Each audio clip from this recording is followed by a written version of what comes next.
Heart Evangelista, may paalala sa netizens tungkol sa numbers at ratings. Si Heart Evangelista, ang kilalang aktres at socialite mula sa Pilipinas, ay nagbigay ng isang makabuluhang mensahe sa kanyang mga tagahanga at tagasunod tungkol sa mga numero at ratings. Noong Biyernes 18 ng Oktubre, nag-post si Heart sa Instagram ng isang cute na selfie habang nasa loob ng eroplano, kasabay ng isang mahaba at inspirasyonal na mensahe. Sa kanyang post, ibinahagi ni Heart ang ilang paalala hindi lamang tungkol sa mga numero, kundi pati na rin sa buhay sa pangkalahatan, na nagbigay ng inspirasyon sa marami. Ayon sa kanya, ang mga numero, ratings, at likes ay palaging nagbabago, kaya hindi ito dapat maging batayan ng halaga ng isang tao sa buhay. Sa halip, binigyang diin niya ang kahalagahan ng kabaitan, kahit na ito ang pinakamahirap na bagay minsan. Just some thoughts. Numbers, ratings, likes will always change. It should never determine your worth. If by chance, you make it, be thankful to those who blessed you with love. Be kind. Sometimes it's the hardest thing to do, but kindness will always win.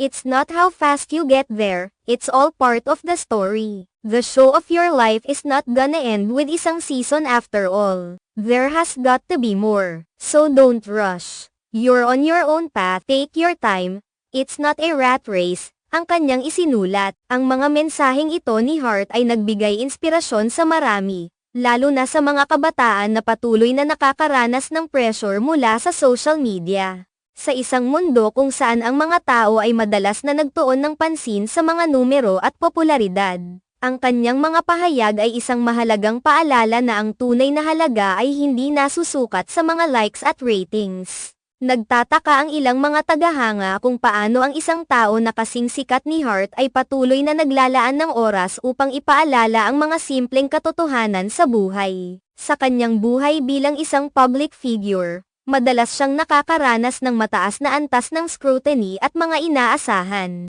Kaya ang kanyang mensahe ng pagkamabait at pagtanggap ay tila nagiging mas mahalaga. Bukod pa rito, ang kanyang mga salita ay nagtuturo na ang paglalakbay sa buhay ay hindi dapat ipagsapalaran o madaliin.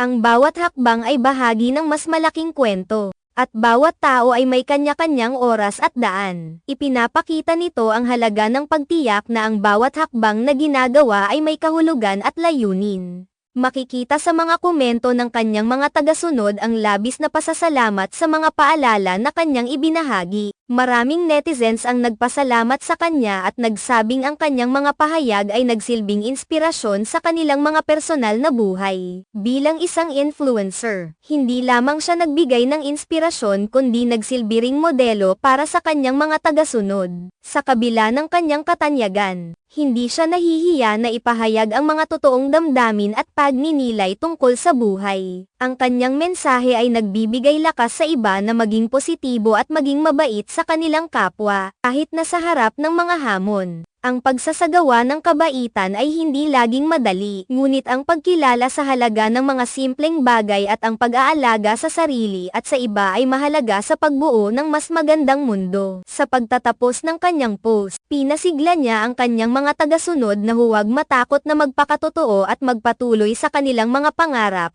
anuman ang mga balakid.